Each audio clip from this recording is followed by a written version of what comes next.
CIO News. I am Chhavi Raval, your host for the broadcast. This interview series is powered by CII and Tata Communications on the event conducted on CIO Conclave and Excellence Awards 2022. We are driving this series to interact with all the leaders who have received an award, to have a conversation and understand their thought process, their learnings, and share some of the best practices for all of us to learn. Let's dive in by introducing our guest for today. He is Atanu Roy, Group CIO at Biocon Group.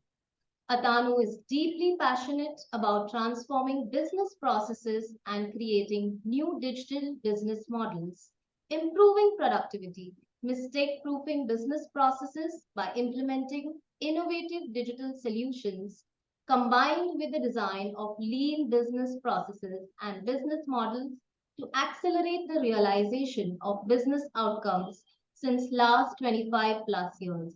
Welcome, Atanu. I'm going to start with the first question. Ecosystems are an effective way to connect large companies with small disruptors and foster innovation across value chains. Do you feel that small time disruption can bring about a wholesome change in the value delivered to the end customer? Yes, definitely. Even small disruptions add up and they can effectively deliver a lot of value to customers. And we are seeing that across the overall industry. From a pharma business perspective, changes in business models, the way delivery of medicines happen to patients, to customers, the online platforms, they all started as small disruptions, but they are affecting the patients and the end customer. Similarly, during the COVID times, the doctors started using telemedicine or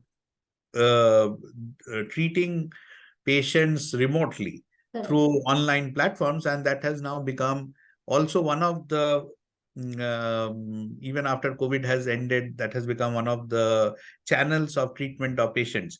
So that has helped patients a lot. Now distances doesn't matter. This I'm just giving as an example, but such small disruptions are happening across the value chain, whether it is at the patient side, whether it is at the factory side, whether it is at the clinical trial side, drug discovery, product development.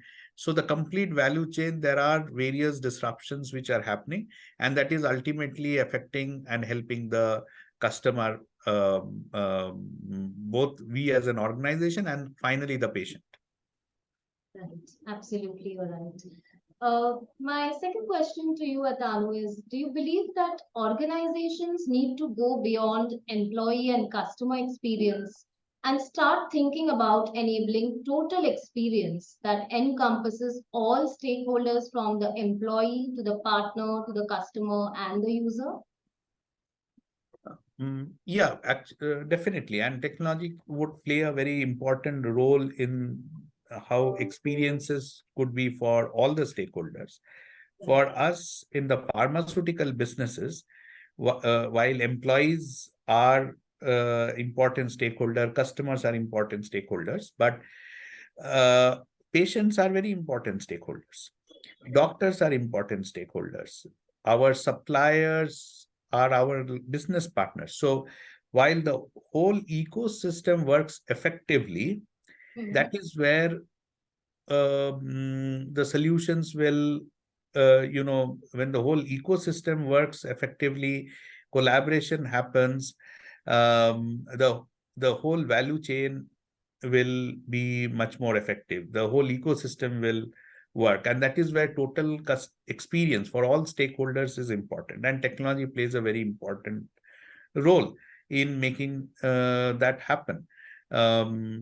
For example, even a logistics service provider is a part of the ecosystem, is an important stakeholder. And if we can collaborate, integrate, provide visibility to even a logistics service provider on how our product shipments, what is our plan of our product shipments, how the products will move, and they plan their logistics accordingly, it is ultimately going to make our medicines available to distributors much faster and less amount of wastage. So that is where experience, experience for all stakeholders, which is suppliers, employees, customers, patients, everything is important. Absolutely. On that, what will be your key expectations from the service provider in your transformation journey, Atanu? So, from service providers, so service providers helps us in a big way when we are moving, and we are organizations like ours are transforming very, very fast. Yes, That is the need of the whole industry. absolutely. And for us to move fast, whatever can help us move fast, that is what is most desirable. So we need partners who can build solutions in an agile way, Right. and they have the components which can make us move fast. So in a nutshell, I would expect from my partners that they would understand our industry. They would have solution components which helps us from a time to delivery perspective and get the solutions in practice very quickly. Absolutely, you're absolutely right there. And in that case, what are your top business priorities laid out for the business in 2023, Atanu? So our priorities are across the value chain. On the manufacturing, which is an important part, we are looking at digitizing our entire operations and create a connected factory, so that the productivity in the factory increases significantly. In the manufacturing, it increases significantly. We are connecting our shop floor systems to the ERP layer, to the so what we call shop floor to boardroom, so that people sitting in the factory, in the corporate offices, can have a visibility of what is going on in the factory, and um, get a visibility and take decisions accordingly.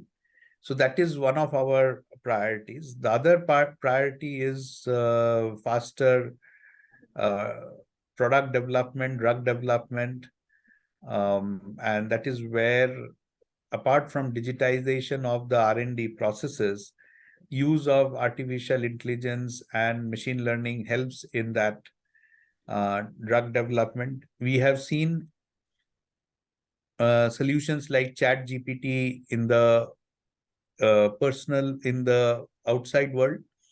Those solutions in our internal within the organization can be extremely revolutionary. So usage of such technologies in R&D can be significantly useful. So our priorities are mostly in the operations, manufacturing, and the R&D base. On the patient side, we are looking at how can we help patients, help the whole ecosystem identify critical patients much earlier, so that the treatment can start earlier for them to recover before they become critical patients. Correct. So that is another thing which is important for us. That's very insightful, Atanu. Uh, and in that case, what are your expectations from the service providers in your digital transformation journey? The ultimate objective is that we want to have speedy delivery, and therefore from the service provider we expect uh, significant capability which will help in speedy delivery of our projects, Okay. as well as having cost-effective architecture, which makes the architecture robust, scalable, and cost-effective at the long term. What are some of the key technology areas you are focusing on currently to drive these business objectives? Broadly, the areas which we are looking at, if I have to elaborate on that, we are looking at in the R&D side, making the whole R&D process paperless, which would mean having things like eLab notebook, integrating eLab notebook with instruments, having artificial intelligence running on the eLab notebook data, making the manufacturing paperless, have a connected and a smart plant, have analytics in the whole plant. So these are the things which we will be looking at. But I would not like to mention technologies from specific partners in this discussion. Sure, sure. How do you see the role of CIO evolving in the next 2 to 3 years, Atanu? CIO, even today, and it varies from companies to companies, because different companies are at a different level of maturity. The CIO's role, even today, is to help improve the business outcomes of the organization.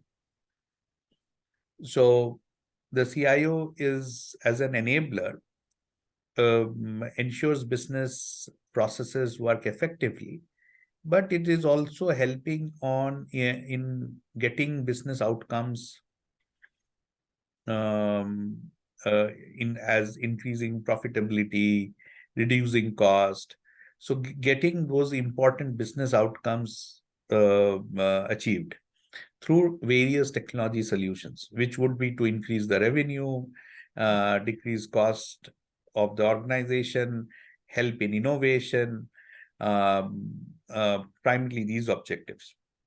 Going forward, I see CIO's role to create digital business models, which would be new business models for the company in getting additional revenues, or ways of doing businesses, or new process models.